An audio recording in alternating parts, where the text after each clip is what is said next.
Olá, terceira série, tudo bem? Eu sou o professor Edjoel. Quero dar as boas-vindas a você, estudante, a algum responsável que possa estar acompanhando nossas aulas e aos nossos queridos colegas professores. Sejam sempre muito bem-vindos à nossa aula, tá bom? Hoje a gente vai dar continuidade à aula que nós começamos na segunda passada sobre respiração celular, né? Então a gente falou na semana passada sobre a glicólise, que é a primeira parte ali da respiração celular, e hoje a gente vai falar um pouquinho sobre o ciclo de Krebs. Hoje eu tenho uma boa novidade para vocês aí, né? Em breve eu estarei mediando as aulas, porque vocês já têm uma professora de biologia aí, que veio para somar a nossa equipe e, né, eu vou voltar para o meu lugar lá das ciências, do ensino fundamental, mas estarei por aqui auxiliando a professora por enquanto. E é a nossa querida professora Priscila. Oi, gente, é um prazer estar com vocês. Muito obrigada pela recepção maravilhosa que eu tive aqui no Centro de Mídias. Ed, meu parceiro, obrigado por estar comigo aqui hoje. E vamos mediar a aula, então, né, sobre as funções vitais das células, respiração celular, o ciclo de Krebs. E para vocês, então, né, que vocês participem bastante, que vocês tirem as suas dúvidas, né, com os professores que vocês têm aí na escola. E vamos lá, Ed, vamos com tudo, é isso aí. Opa, obrigado, professora. Então, muito bem. Então, vocês já conheceram a Priscila, ela será a professora de biologia de vocês, tá bom? Eu montei ainda algumas aulinhas, aí eu vou terminar aquelas aulinhas que eu montei e depois eu passo o bastão. Bom, gente, é o seguinte, vamos para aquela partezinha mais burocrática da aula, né? Vamos ver aí qual é a habilidade que a gente vai trabalhar nessa aula. Então tá aí, ó, relacionar as funções vitais das células e seus respectivos componentes. Tranquilinha, né? Essa habilidade aí a gente já está trabalhando há algum tempo, tá bom? Muito bem. Qual é o objetivo específico desta aula? Estudar as funções vitais da célula, em especial a respiração, tá bom? E o que nós vamos fazer? Olha, nós vamos compartilhar informação, refletir, resolver atividade. A interação no chat vocês vão ver que vai estar um pouquinho diferente, que por conta aí, né, da gente estar passando por essa fase mais grave da pandemia, a gente não pode ficar até a noite aqui, tá bom? Mas continue mesmo assim contribuindo aí que a gente vai olhar, tá bom? Muito bem. E como acompanhar esta aula? É bom que você tenha um caderno para fazer as anotações das aulas, né? Dúvidas e resoluções, infelizmente a gente não vai poder resolver essas ao vivo, mas a professora já falou, você interaja com seu professor lá na sua escola, tá bom? E na medida do possível, o que a gente conseguir ver aí, a gente tenta sanar nas próximas aulas, tá bom? Muito bem. Então, assim, vamos recordar um pouquinho, né, o que a gente falou nas aulas anteriores, tá? Na aula anterior, a gente viu uma situação em que a respiração acontece no citoplasma da célula. E essa situação pode acontecer, inclusive, sem a presença do oxigênio, tá? E aí você viu lá que gerou 4 moléculas de ATP, mas gastou 2, e, no entanto, a gente teve um saldo positivo de 2 moléculas de ATP. Até aí tranquilo, né? Agora eu quero saber de você o seguinte, se a gente já produz ATP, né, que é aquela molécula, lembra que vai ser como se fosse uma moeda de troca de energia, vai ser um reservatório de energia ou alguma coisa assim. A gente já produz. Para que então que a gente precisa fazer uma respiração com oxigênio? Lembrando, né, que aquela primeira parte, a glicólise, ela pode acontecer na presença do oxigênio ou não, tanto faz. Mas daqui para frente, a gente vai precisar da presença do oxigênio. E eu quero saber por que será, então, que a gente precisa desta outra fase, já que a gente tem uma fase que produz, aí, que dá de lucro para a gente aí 2 ATPs de energia. Então pode colocar aí a interação. Então, na aula anterior, vimos que há um processo de obtenção de energia que acontece no citoplasma da célula, a glicólise, que ocorre de forma anaeróbica. Então, para que servem a mitocôndria e a respiração aeróbica? 2 minutinhos aí.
aí, professora? Pô, a gente já produz ATP ali naquele primeiro momento ali que há a quebra da molécula da glicose. Para que eu preciso, então? Bom, se a gente pensar, então, que a gente tem a parte de respiração aeróbica, então a gente vai ter ali também a presença do oxigênio. Além disso também, as mitocôndrias, né, que é uma organela específica aí para respiração celular.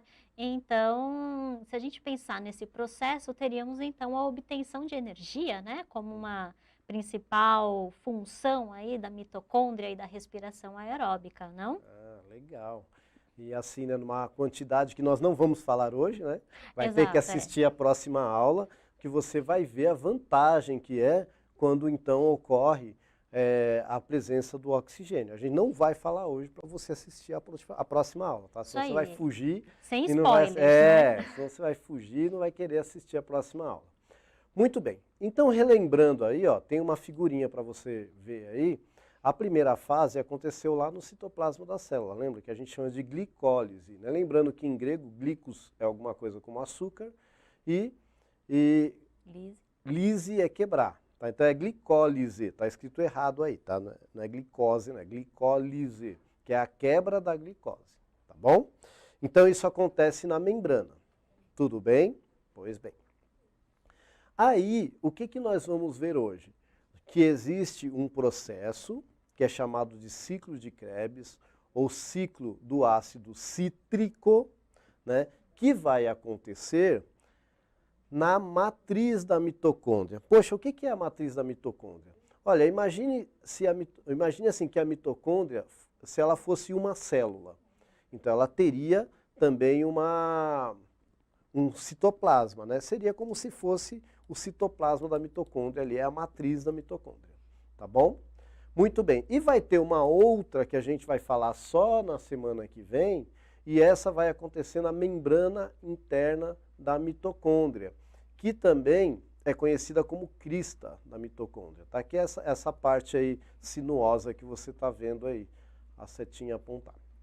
Mas hoje a gente vai começar a falar do ciclo de Krebs.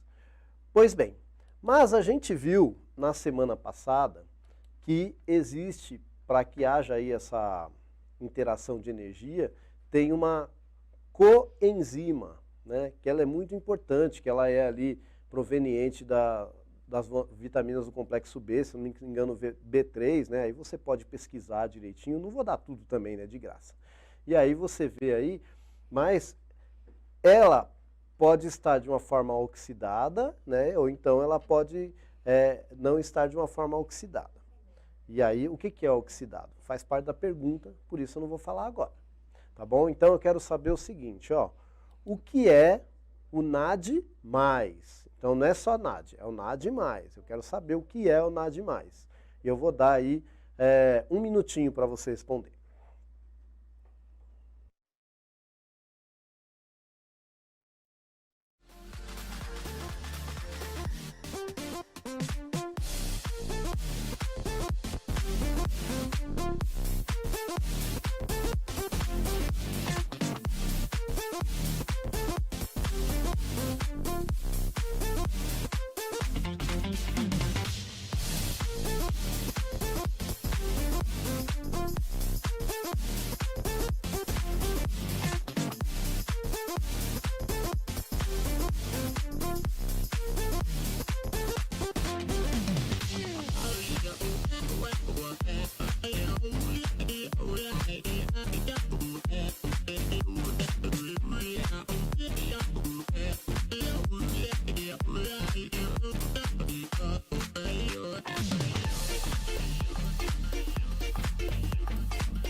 E aí, professora, o que tem esse NAD aí? Por que ele é mais desse jeito aí?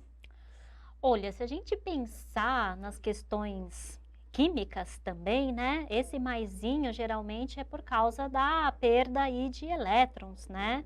Então, esse NAD+, ele está em busca aí de um elétron, você não concorda comigo? Perfeito, professora. Então, o que vai acontecer é isso, né? Gente, esse NAD, ele está buscando um elétron E quando ele achar esse elétron ali no processo, nossa, ele vai ficar muito energizado, né? Tá bom? E aí, isso aí vai ser usado numa outra situação, que a gente só vai explicar na outra semana. Tá bom?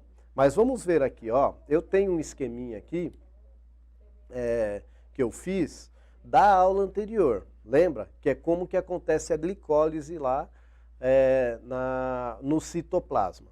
Tá? Então eu tenho uma molécula de glicose, e aí eu preciso separar essa molécula de glicose, que ela tem 6 carbonos, numa outra molécula, que é o piruvato, que só tem 3 carbonos, que é o que as bolinhas estão representando aí. E para começar esse processo, eu começo gastando um ATP, ou seja, eu começo gastando energia. Tá? E aí olha o NAD aparecendo ali, ele aparece de bobeira ali, captura, né, tem 2 NADs ali, capturam 2 elétrons, e esse NAD, ele já está carregado de uma forma que depois essa energia o nosso corpo consegue utilizar. Quando que o nosso corpo vai conseguir utilizar isso? Lá na última fase da respiração, que a gente vai ver na semana que vem, tá bom? E aí, ó, o que vai acontecer? Tá vendo que a molécula de glicose, que era com 6 carbonos, se transformou em 2 moléculas com 3 carbonos? E isso é que a gente chama de glicólise. E o nome dessa molécula com 3 carbonos vai se chamar ácido pirúvico. Também pode ser chamado de piruvato, tá bom? E aí, este piruvato é que vai começar a ser utilizado na próxima fase da respiração, tá bom? Então vamos ver aí como é que isso funciona. Bom, antes eu quero saber, eu falei aí, ó, acabei de falar para vocês, onde que ocorre a glicólise na célula? Um minutinho para você responder para mim.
E aí, professora, onde que ocorre a glicólise? Vamos ver se a professora está prestando atenção na aula.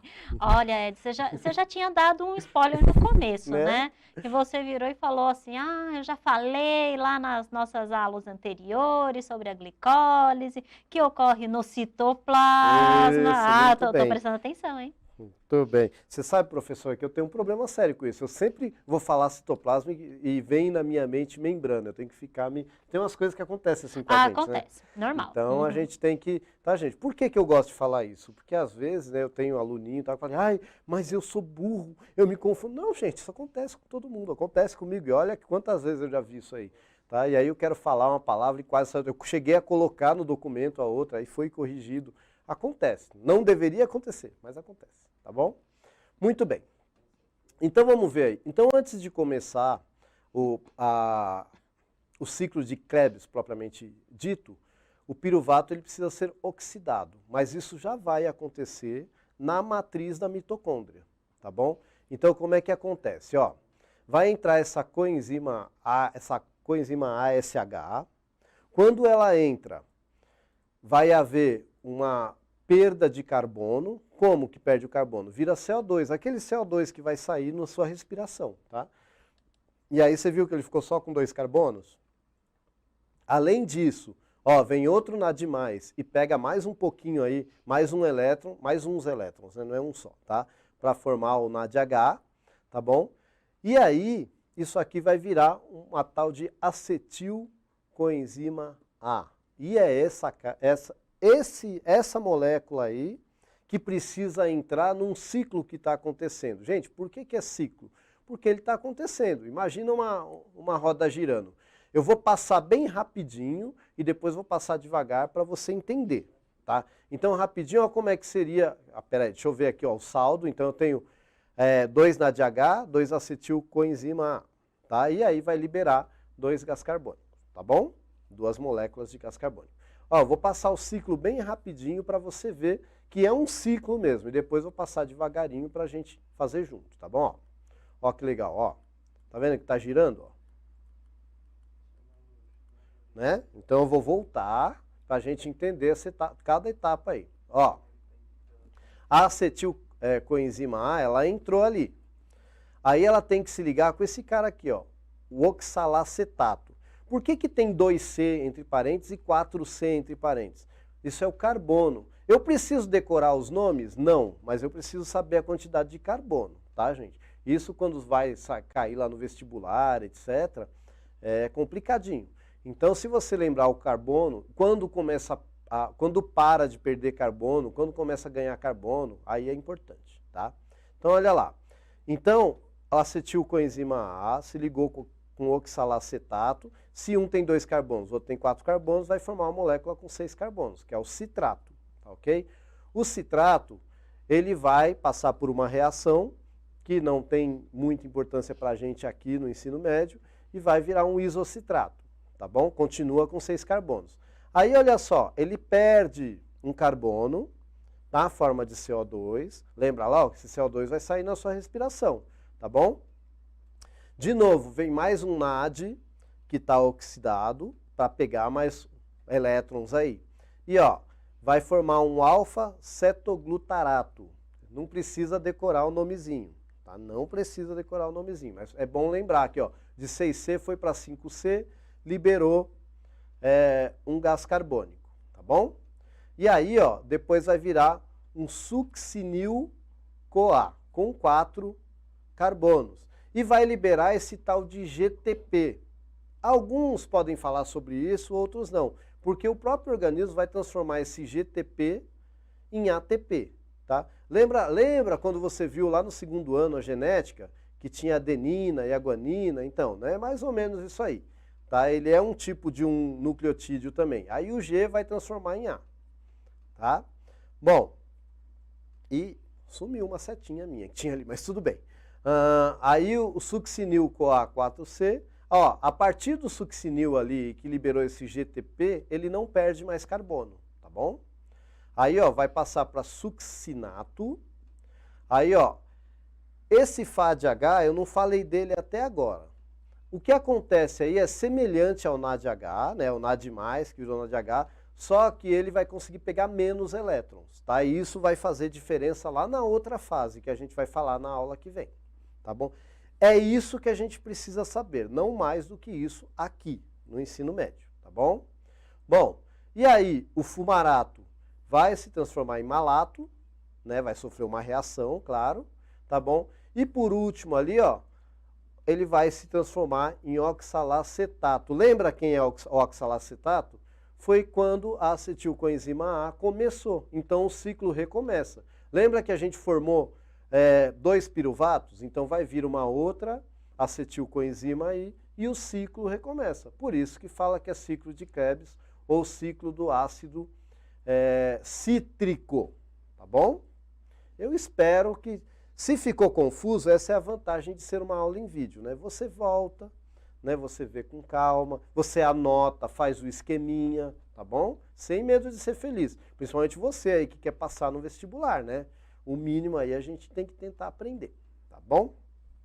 Muito bem, dito isto, eu quero saber de você, se você prestou muita atenção, mais ou menos atenção, pouca atenção, atenção alguma. Então vamos ver aí. Na célula, onde ocorre a fase da respiração chamada ciclo de Krebs? E qual o saldo de adenosina trifosfato? Então eu vou dar aí 2 minutinhos para você responder essa.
Isso aí. Eu vou jogar a professora na fogueira. E aí, professora? É, muito parceiro você. Não, mas ó, para quem está prestando atenção na aula, essa daqui tá simples, ó. Se tá falando aqui da respiração e do ciclo de Krebs, lembra lá que o professor falou, ciclo de Krebs na matriz da mitocôndria. Então, a primeira você já sabe. Agora, o saldo de adenosina trifosfato, que ele quer dizer aqui que é o saldo de ATP, aí você tem que juntar lá com a glicólise, você tem que relembrar aí do ciclo de Krebs que o professor passou no esqueminha para vocês, e aí é só você fazer a conta. Lembra que são 2 piruvatos, hein? Isso aí, professora. Então já matou a charada, né? A gente vai ter os 2 ATPzinhos ali, só que eu coloquei um resumão aqui, se a gente pensar em tudo até agora. Tá? Então, não só na aula de hoje, mas na aula da semana passada também. Então, pode colocar aí na tela, por favor, é um resuminho, tá bom? Então, tá aí, ó. Se a gente pensar no ciclo de Krebs, primeiro é um resumo desta aula, depois vai ter um resuminho geral aí. É importante saber que ocorre na matriz da mitocôndria, a professora já falou, ocorre na presença de oxigênio, tá? Precisa o oxigênio estar presente lá, produz 6 NADH, mais 2 da oxidação do piruvato, totalizando 8 NADH, né? Porque lembra que a oxidação do piruvato ela é anterior ao ciclo de Krebs, né? Antes da coenzima lá entrar no ciclo de Krebs. 2 FADH2, 2 moléculas de GTP que vão virar ATP e libera 4 CO2. Aí, ó, se a gente pensar aí, mais 2 CO2 da oxidação do piruvato, que vai totalizar 6 CO2, aquele gás carbônico que sai na sua respiração, tá bom? Bom, então o saldo geral aí, ó, da glicólise mais o ciclo de Krebs. 10 NADH, libera 6 CO2, 4 ATP e 2 FADH2. Isso é o que a gente tem até agora. É importante saber disso? Para a próxima aula, tá bom? O que nós vimos nessa aula? No processo de respiração celular, há, em primeiro momento, uma fase que ocorre no citoplasma, a glicólise, e depois outra fase que ocorre na matriz da mitocôndria, o ciclo do ácido cítrico. Na próxima aula, veremos a etapa da respiração celular, o real papel do gás oxigênio. Muito bem, não esqueça de avaliar nossas aulas. Nós vamos ficando por aqui. Eu espero de coração que você coloque aí a sua sugestão e a sua opinião, tá bom?